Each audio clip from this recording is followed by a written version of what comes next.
সিনার কারণে আবু বকর সকলের আগে, সকল নবীর উম্মতের আগে আবু বকর সিদ্দিককে জান্নাতে দিয়ে আল্লাহ উম্মতের সিরিয়ালের জান্নাত উদ্বোধন করবেন। আর আবু জাহেল জাহান্নাম উদ্বোধন করবেন।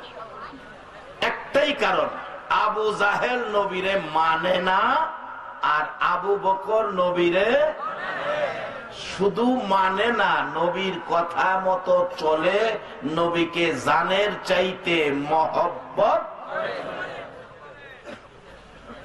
তাই কবি বলেছেন, ইশকে মাহবুবে খুদা जिस दिल में हासिल नहीं, लाखों मोमिन हो मगर ईमान में कामिल नहीं। নবীর মহব্বত ছাড়া যত আমলই করো যেন ভাঙ্গা জগভানি বড়। নবীর মহব্বত ছাড়া যত আমলই জীবনে করো যেন ভাঙ্গা জগভানি বড়। ভাঙ্গা জগে ভানি বললে বলুন ভানি থাকবো কিনা? পানি ছাড়া যদি 80 টাকা লিটারের দুধ বলেন, ভাঙ্গা জগ দুধ থাকবো কিনা বলেন? আমার নবী বলেন, রে সাহাবীরা বলো আমার বন্ধুদেরকে দেখছো কিনা? সাহাবায়ে কেরাম বলেন, হুজুর আপনার বন্ধু আমরা। রাসূল বলেন, তোমরা আমার বন্ধু না, তোমরা আমার সাহাবা, তোমরা আমার সঙ্গী। সাহাবা হলো সঙ্গী, বলো আমার বন্ধু কারা? সাহাবায়ে কেরাম বলেন, হুজুর আমরা যখন বন্ধু না, তাহলে আল্লাহর হাবিবের বন্ধু কারা? আল্লাহ এবং আল্লাহর হাবিব জানে, আমরা জানি না, আমরা জানি না। আমার নবী দুইটা চোখের পানি গো গাল বেয়ে ছাড়ে। সাহাবীরা ডাকে, হুজুর জবাব দিলেন না, কাঁদতেছেন কেন? আমার নবী ডাকেন, সাহাবীরা রে শুনো রে, আমি কেন কান্দি? আজ থেকে 1400 বছর পর বহু দূর আমার কিছু পাগল উম্মতেরা রে একটা দিন, একটা নজর আমাকে দেখার সুযোগ তারা পাইবে না।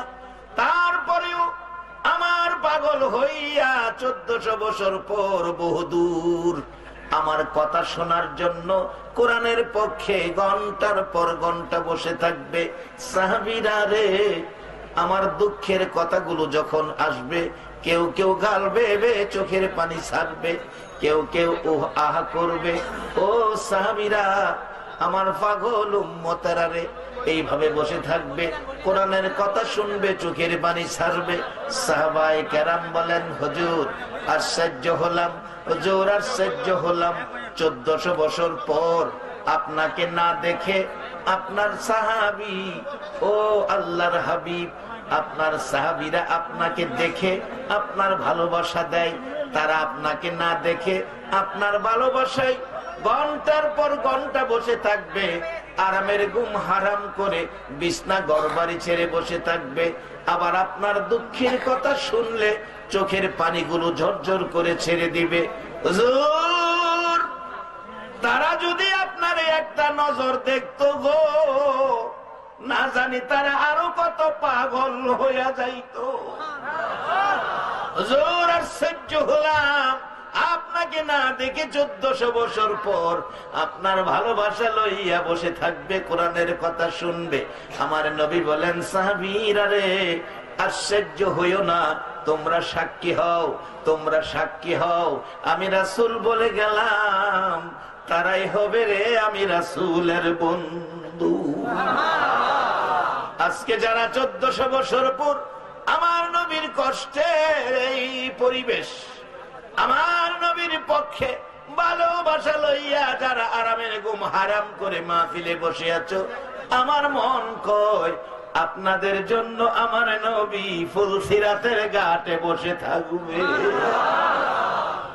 ওরে বাবারা ভাইয়েরা, কারো ঘরের দুয়ারে দুয়ারে যাইতে হলো না। আমার নবীর 1400 বছর আগের কষ্ট আজকে যেন প্রতিফলিত হয়ে গেল। আমরা যেন নবীর কষ্টের বিনিময়ে যেন আজকের মাঠে দিয়ে দিলাম। সকলে একবার বলুন আল্লাহু আকবার। বাবারা, এই নবীর উম্মতের জন্য এবার জান্নাতে যাবেন সহজ পথ হয়ে গেল। এই নবীর উম্মতের জন্য জান্নাতে যাবেন সহজ পথ হয়ে গেল, যার বাস্তব আমার নবী নিজে স্বপ্ন যুগে ইমাম গাজ্জালী সাহেব রহমাতুল্লাহ আলাইহিকে স্বপ্ন যুগে বলছেন, ও গাজ্জালী, ও গাজ্জালী, শোনো, তোমার পার্শ্ববর্তী মহল্লায় বলুন নবীর স্বপ্ন কি স্বপ্ন নাকি বাস্তব? নবীর স্বপ্ন স্বপ্ন নয়, বাস্তব। ডাকতেছে ইমাম গাজ্জালী সাহেবের জীবনী সাক্ষী দেয়, ও ইমাম গাজ্জালী, তোমার পার্শ্ববর্তী মহল্লায় একজন লোক মারা গেছে, লোকটার নাম আব্দুর রহমান। নবীজি নাম বলে গেলেন আব্দুর রহমান। লোকটা হলো বেহেশতি, লোকটা হলো বেহেশতি। বাবারা লক্ষ্য করে শুনুন, আপনারা সেই নবীর উম্মত, এ বেহেশতের দরজা আপনাদের জন্য খোলা, সিস্টেমে আপনারা বেহেশতি হয়ে যাবেন। ডাকতেছে লোকটা বেহেশতি, আমি রাসূল বলে গেলাম, ও গাজ্জালী, তুমি নিজে সকালবেলা যাইয়া গোসল দিবে, কাফন পরাবে, জানাজা পড়বে, তুমি নিজের হাতে তাকে কবর নামাবে। সকালবেলা ইমাম গাজ্জালী সাহেব ওই মহল্লায় গেলেন, আপনাদের মহল্লায় কোন লোক মারা গেছে? লোকেরা বলেন, জি হুজুর, একজন লোক মারা গেছে। লোকটার নাম কি? আব্দুর রহমান। বাড়িটা কোনটা? সামনের বাড়ি। যায় দেখে কাফন দাফনের অপেক্ষায় লোকজন। বললেন, আমিও তার কাফন দাফনে শরীক হব। এত বড় একজন আল্লাহওয়ালা, আল্লাহর ওলি আসছে বলে, আসছে দেখে সবাই খুশি। হুজুর, আপনারে পাইলাম। এমনে পাও নাই, আমার রাসূল এসে বলে গেছে আব্দুর রহমান বেহেশতি, তার কাফন দাফন জানাজা পড়ার জন্য। কারা গো মাহফিলের আয়োজন করেছো? কারা আজকের মাহফিলে আরামের ঘুম হারাম করে বসে আছো গো? এই বসা যদি আমার নবীর মহব্বতে হয়ে যায়, মদিনাওয়ালা একদিন হয়তো চট্টগ্রামে এসে তোমাকে ও জান্নাতি খবর দিয়ে যাইতে পারে। উম্মতের জান্নাতি খবর পৌঁছার জন্য আমার নবী মদিনার মাটিতে শুয়ে রইছে। 24টা ঘন্টায় কাঁদতেছে আর ডাকতেছে, পৃথিবীর উম্মতেরা রে, আয়, আমি তো ইচ্ছে করলে জান্নাতুল ফিরদাউসে যেতে পারতাম, শুধু তোদের মায়াই রে আমি মদিনার মাটিতে পড়ে আছি। যদি পারো একটাবার আসো সোনার মদিনায়। আমার নবী ওয়াজ করেছেন, মানজারা কবরি ওয়াজাবাত লাহু শাফাতি, যে ব্যক্তি আমি নবীর রওজা মুবারক জিয়ারত করে যাবে, আমি নবী বলে দিলাম রে, তাকে সুপারিশ করে জান্নাতে নেওয়া নবীর উপর ওয়াজিব হয়ে যাবে। আমার নবী মদিনায় শুয়া শুয়া গো সারা পৃথিবীর উম্মতের জান্নাতের দিকে টানে। সেই নবী চিনা, নবী মানা, নবীর পক্ষে থাকা, বলুন আমাদের দরকার আছে কিনা?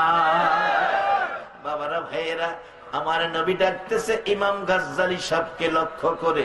গাজ্জালী সাহেব বললেন, বাবারা, রাসূল বলে গেছেন আব্দুর রহমান বেহেশতি, তাকে কাফন দাফনের দায়িত্ব আমাকে দিলেন। আমি জানতে চাই আব্দুর রহমান এমন কি আমল করেছে, এমন কি আমল করেছে যে আমলের দ্বারা বেহেশতি হয়ে গেল? বাবারা, আমাকে সাবজেক্ট দেওয়া হয়েছে, একটা হলো নামাজ। নামাজের ভিতরে ঢুকতেছি, কি আমল করেছে লোকটা যে রাসূল এসে বেহেশতি বলেছে।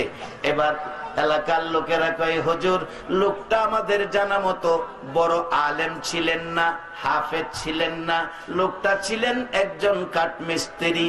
কাঠমিস্ত্রি হুজুর, আমরা জানি লোকটা ছিল কাঠমিস্ত্রি। ও আখিরি নবীর উম্মত, কাঠমিস্ত্রি হও, রিকশার চালক হও, ভ্যান ড্রাইভার হও, দোকানের কর্মচারী হও, মালিক হও, যে যাই হও, আখিরি নবীর উম্মত হইয়া একটা কদম যদি আগে বাড়তে পারো, মনে রেখো তোমার জন্য জান্নাত পাগল হইয়া যাইব। কারণ জান্নাত বানাইছে আমার নবীর উসিলায়। কাঠমিস্ত্রি আর বেশি কোনো আমরা জানি না হুজুর। ইমাম গাজ্জালী সাহেব রহমাতুল্লাহ আলাইহি বলেন, আমি তার বিবির সাথে কথা বলবো, কারণ স্বামীর খবর, স্বামীর চরিত্র স্বামীর আমল আখলাক বিবি ভালো জানে। পর্দা করে দাও, পর্দা করে দিলেন।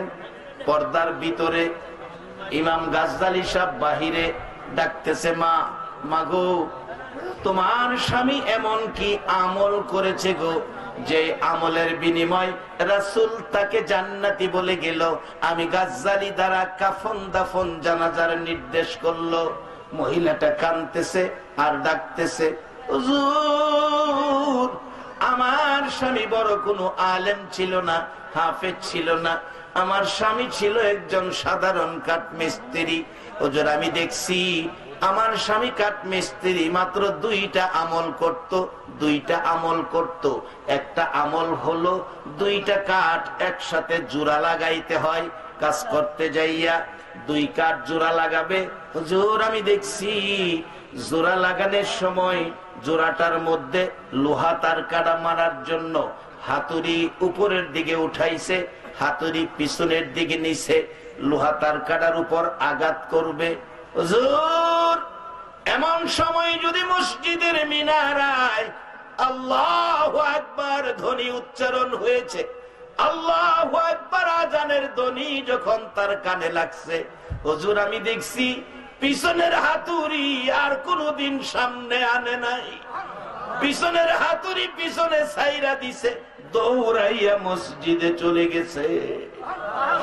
একটা আমল দেখেছি, কাঠ জোড়া দিবে, লোহা তার কাটা মারবে, আজান শুনলে আর লোহা তার কাটার উপর আঘাত করে নাই। পিছনের হাতুড়ি পিছনে থাকলে পিছনে ছাইরা দিছে, হাতুড়ি যদি সামনে থাকতো লোহার উপর আঘাত না করে লোহার সাইডে হাতুড়ি ছাইরা দিত, দৌড়াইয়া মসজিদে যাইতো। এই একটা আমল দেখেছি। আর একটা আমল কি, হুজুর, আপনার সামনে একটা কাঠের থাক দেখা যায়, এর মধ্যে একখান কোরআন শরীফ আছে। হুজুর, আমার স্বামী কাঠমিস্ত্রি, কোরআন পড়াও জানতো না, কিন্তু কোরআনের মহব্বত ছাড়তো না। হুজুর, আমার স্বামী এশারের নামাজ পড়ে গো ঘরের ভিতরে আইসা খানা দানা খাইতো না, বিছানায় শুইতো না, টান দিয়া ওই কোরআন শরীফ খান নামাইতো, বালিশের উপরে কোরআন শরীফ খান রাইখা হুজুর একটা একটা পৃষ্ঠা করে উল্টাইতো, কোরআন পড়া জানতো না। আমি দেখছি আমার স্বামী কোরআনের পাতা উঠায় আর এতিমের মতো চোখের পানি ছেড়ে ছেড়ে কান্দে। হুজুর, কোরআন পড়া জানে না, কোরআনের মহব্বত ছাড়ে না, কোরআনের লাইনের উপর আঙ্গুলটা ঘুরাইতো আর জর্জর করে চোখের পানি ফালাইতো। কোরআনের লাইনে আঙ্গুল ঘুরাইতো আর চোখের পানি ফালাইতো। এইভাবে দেখেছি 2-3 পারা কোরআনের লাইনের উপর আঙ্গুল না ঘুরাইয়া আমার স্বামী কোনোদিন ঘুমাইছে না। কোরআন পড়া জানতো না, লাইনের উপর আঙ্গুল ঘুরাইছে। এই দুইটা আমল আমার স্বামী করতে দেখেছি। আমার নবী এই দুইটা আমলের বিনিময় মদিনার নবী কাঠমিস্ত্রির বাড়িতে আইসা জান্নাতের খবর দিয়া যায়।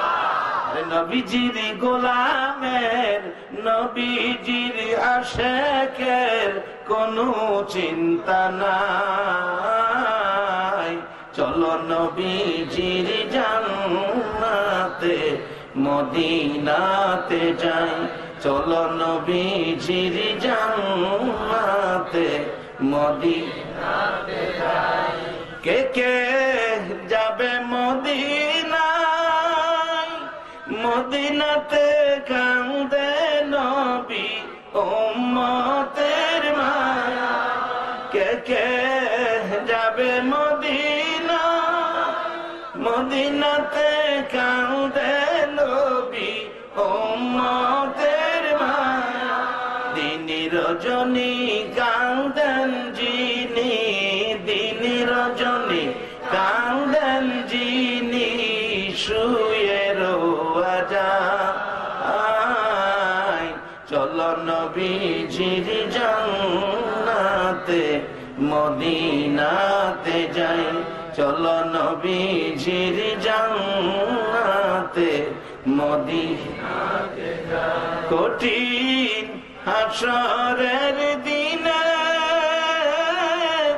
বেহেশতে যাবে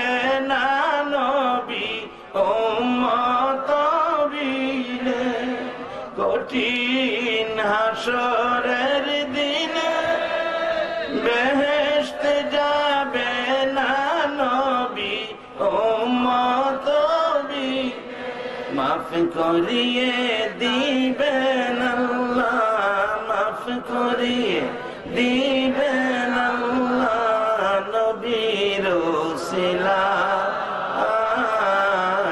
চলো নবীজির জান্নাতে মদিনাতে যাই, চলো নবীজির জান্নাতে মদিনাতে যাই।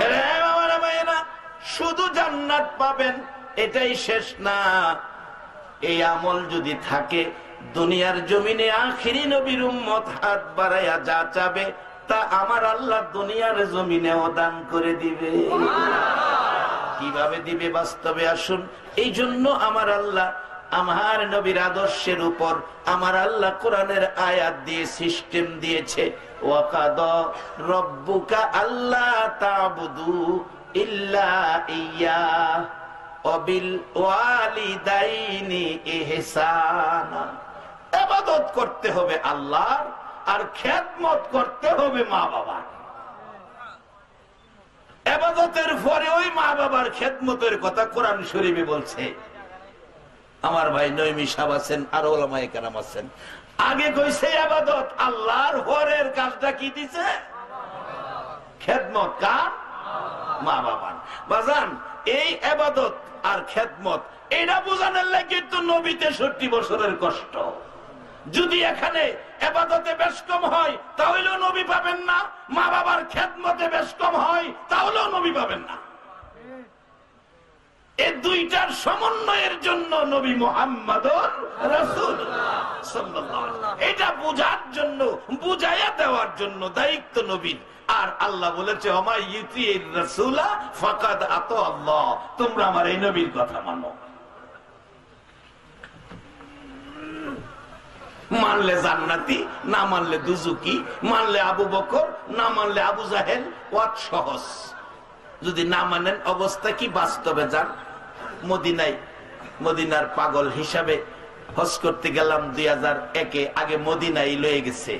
হাইরে ঘটনা, মদিনার সীমানায় যখন ঢুকছে রাত 2টা বাজে, হ্যান্ড মাইকে বলতেছে আমাদের দেশের বেসরকারি কাফেলার মুআল্লিম যিনি, হাদি সাহেবরা ঘুমিয়েছেন, যে মদিনার কথা, যে নবীর কথা শুনলে বাংলাদেশ থেকে চোখের পানি ছেড়ে কাঁদতেন, আমরা তো সেই নবীর দেশ মদিনায় সীমানার ভিতরে ঢুকে গেছি। বিশ্বাস করতেন না। ওই সময় সকল হাজিরা চোখ বগাইয়া 2টা বাজে রাত ঘুমের মধ্যে ছিলেন, চোখ বগাইয়া সবাই ঘুম থেকে উঠছে। কিছুক্ষণ পর বলতেছে সামনের টার্নিংটা ঘুরতে দিলেই আমরা সবুজ রঙের গম্বুজটা দেখা যাবে। হাদি সাহেবরা আপনারা দুরূদ পড়তে থাকেন, আল্লাহ সাক্ষী দুরূদ পড়তে থাকি। যখন সামনের টার্নিং ঘুরতে দিবে, হ্যান্ড মাইক বাংলাদেশি মুআল্লিম বলতেছে বাসের গ্লাসগুলি বন্ধ করে দেন। আমি জিজ্ঞেস করলাম বাসের গ্লাস বন্ধ করলে আমরা দেখব কিভাবে সবুজ রঙের গম্বুজ? উনি বললেন হুজুর, অনেক যুবক আছে, অনেক আশেক আছে, অনেক পাগল আছে, নবীর সবুজ রঙের গম্বুজ দেখলে ইয়া রাসূলুল্লাহ বলে চাপ মেরে বাস থেকে পড়ে যায়। এজন্য বলছি বন্ধ করে দেন। সেই মদিনায় যারা না গেছে, সেই মদিনার স্বাদ তারে বোঝানো যাবে না। আল্লাহ সকলকে এই মদিনা একটাবার দেখার তৌফিক দেখ সকলে। আমরা সেই নবীরে মানতে চাই, সেই নবীর মহব্বত করে চলতে চাই, সেই নবীর আদর্শ নিয়ে আমরা চলতে চাই, সেই নবীর পক্ষে আমরা থাকতে চাই। রাজি আছেন কি? এই নবীর পক্ষে থাকবে যারা, আল্লাহ পাবে তারা। আল্লাহ পাবে যারা, জান্নাতি হবে তারা। বাজান আমার সাবজেক্ট 2টা, একটা হলো নামাজ আর একটা মা বাবা। এখানে মা বাবার আর নামাজের কিছু কথা কইলেছি, এবার বাহি বিস্তারিত যাই। আর 15 মিনিট গেলে কষ্ট হবে আপনাদের। আমার একদিন এক বেটা জুমার খুতবা দিয়ে আমার প্রশ্ন করে বইছে, হুজুর নামাজ তো কোরআন শরীফ নাই, আমি কি ঠিক তো কইছ। সালাতের বাংলা কি? আমরা বাঙালি বাংলা কই। আমার হয়তো খুদবার আলোচনা করতেছি, আমার প্রশ্ন কিনা বেশি অনেক বাঙালি হিসেবে যে চাইছে আমার তো কোন লাগবো। আমি কিলাম বাজান সালাতের বাংলা হইল স্মরণ। স্মরণ আজকে আপনারা বৈশা রয়েছেন আল্লাহ আল্লাহ রাসুলের স্মরণিত্য। এটা কিলাম কম মনে করেন। হাসর যদি আর কিছুই কাজে না লাগে এটাই ধাক্কায় নিব। হাসরের দিন ও আখেরি নবীর উম্মত, ও শেষ যুগের উম্মত, আর আমি এরকম হারাম করে মাহফিলে বসে আছো নবীর মহব্বতের মালাটা গলায় লইয়া। যদি তোমার 70 বছরের আমল হাসরের মাঠে আমার আল্লাহর মায়ার কৌটে যদি কবুল না হয়, এই মাহফিলটা ধাক্কাইয়া তোমার এবার পেরা দিব। কে কোন মায়ের সন্তানেরা আজকে মাহফিলের আয়োজন করেছে? নিশ্চয়ই এই মা এই সন্তান পেটে থাকা অবস্থায় একদিন হলেও কোরআন পড়েছিল, একবার হইলেও নবীর দুরূদ পড়ছে।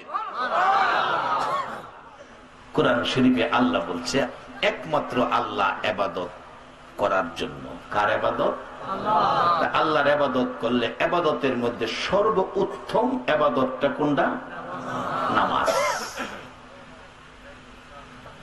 এরপর আল্লাহ কইছে অবিল ওয়ালিদাইনি ইহসানা। আগে আমার ইবাদত, পরে করো মা বাবার খেদমত। এটা বুঝাইবার লাগিয়া ইঞ্জিনিয়ার বানাই আমার নবীরে দুনিয়ার পাঠাইছে। সুবহানাল্লাহ। নবী গেলাম নিজের লাগিয়া না, আমরা এটা বুঝাইবার লাগিয়া। এবার যারা নবীর কথা মাইন্না যারা বুঝছে তারা দেখেন কি করছে। বাস্তব বাদশাহ হারুনুর রশিদের জীবনী। একটা যুবক মসজিদে নামাজ পড়ে, তো যুবক যাইতেছে না, যারা বুড়া হয়েছে হ্যাঁ রাজা। তো অহন আবার দেখছি একটু ভিন্ন। অহন দেখছি আল্লাহর রহমতে মসজিদে বুড়ার চাইতে যুবক বেশি। একবার আলহামদুলিল্লাহ কারণ এতে বোঝা যায় দেশের লক্ষণ ভালো। বাদশাহ হারুনুর রশিদের জীবনী থেকে বলছি। বাদশাহ হারুনুর রশিদ তাকাইয়া দেখে একটা যুবক সামনে নামাজ পড়ে, এত সুন্দর দাঁড়ায় রয়েছে, একবারে সোজা নামাজ পড়তেছে। বাদশাহ হারুনুর রশিদ নিজের নামাজ শেষ কইরা বৈশা বৈশা এই যুবকের নামাজটা দেখে, দেখা এত সুন্দর লাগছে। রাসূল বলছে যার নামাজ যত সুন্দর হবে তার হাসর তত সহজ হবে। কোন কোন নামাজি চক্ষু খুইলা দেখবো বেহেশতের বারিন্দায়। আল্লাহ কইব জিগাইব আল্লাহ 50,000 বছর যে আদাত উপরে সূর্য, কোন কিতাব লেখে সুরমা দানির কাডি, সুরমা দানির কাডি পরিমাণ উপরে সূর্যটা থাকবো। এই 50,000 বছরের এই মাঠ দেখলাম না, 30,000 বছর ফুলচিরাতের ফুল দেখলাম না। আল্লাহ কইব নামাজ পড়ছো না, ফজরের 2 রাকাত সুন্নত, জি পড়ছি। 2 রাকাত সুন্নত পড়তে যেই সময় লাগছে, এই সময়ে নবীর সুন্নতের বরকতের সময়ে তোমার 80,000 বছরের বিপদ আমি ভার করে দিছি। এবার বাকি তো রয়েছে আরো ফরজ। এই 2 রাকাত ফরজ আমার নবী এই সময় দুনিয়াতে আইছেন, যেই সময় ফজরের নামাজ পড়ি। আল্লাহ কয় নবী গো, এই 2 রাকাতের পাওয়ার বাড়াইয়া দিলাম। এই 2 রাকাত ফরজ যে আদায় করছে, 1 রাকাতে রাতের গুনাহ আর 1 রাকাতে দিনের গুনাহ আমি আল্লাহ মাফ করে দিই। এই নামাজটা আমরা পড়ুন, দরকার আছে না বাজান? পড়েন। নবীর উম্মত হইলে এই কাজগুলি আমাদের দরকার, কারণ নবী এগুলি শিখাইয়া গেছে। হায় রে কত কষ্ট। আমার নবী অসুস্থতার কারণে 17 ওয়াক্ত নামাজ জামাতে যাইতে পারলো না, অসুস্থতার চাপ।